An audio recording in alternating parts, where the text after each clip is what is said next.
Hey, good people. Happy Monday.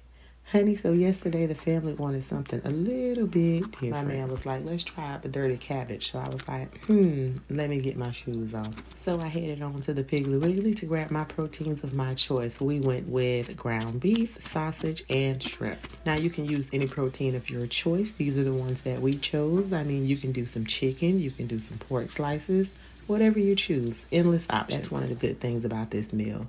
But honey, I went with those connectors and the hot and spicy ones because y'all know we love everything with a little spice.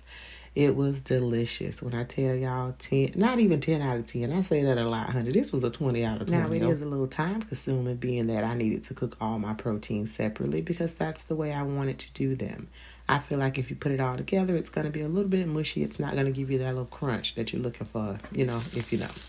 But do it to your liking, honey. It was delicious, honey. My family loved it and cannot wait to repeat it.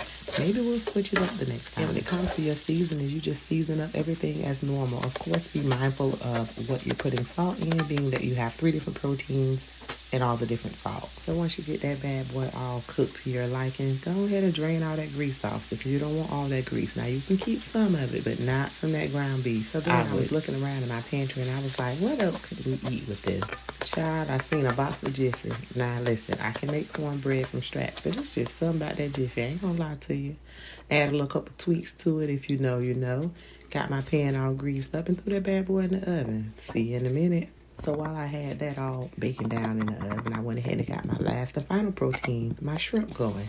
Now, I hit those as normal. I hit them with all my seafood seasonings that I would typically use in seafood. And got those all seared down, added a little garlic. Oh, y'all see that cornbread? She came out so pretty.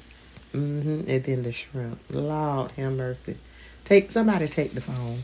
But anyways, I got that cabbage all fried down, and I began to add my meat. Started off with my ground beef. Then I hit those good old sausages in there, honey. They were delicious, honey. So then I decided, you know what, I'm going to let this simmer on its own for a little bit before I throw my shrimp in because you don't want to overcook shrimp. So I went ahead and let that sear down just a little by itself, maybe about 5 minutes, maybe 10, I don't know. But I let that do its thing, got all the juices together. And I did have to go and check on my baby pasta. Why? We know why. Because she don't eat that, y'all. So my daughter wanted Alfredo. No shrimp. Don't worry about all that. It was delicious. Mama seasoned that thing on up now. Then in the end, I went ahead and topped my shrimp on. Look, y'all, look at this. Honey, that's a plate by itself, but it was topped with some yellow rice and cornbread. What y'all made yesterday? Because when I tell y'all, I'm going to definitely run this back real soon. I mean, when I tell y'all everybody was licking their fingers, ain't no more. It's gone.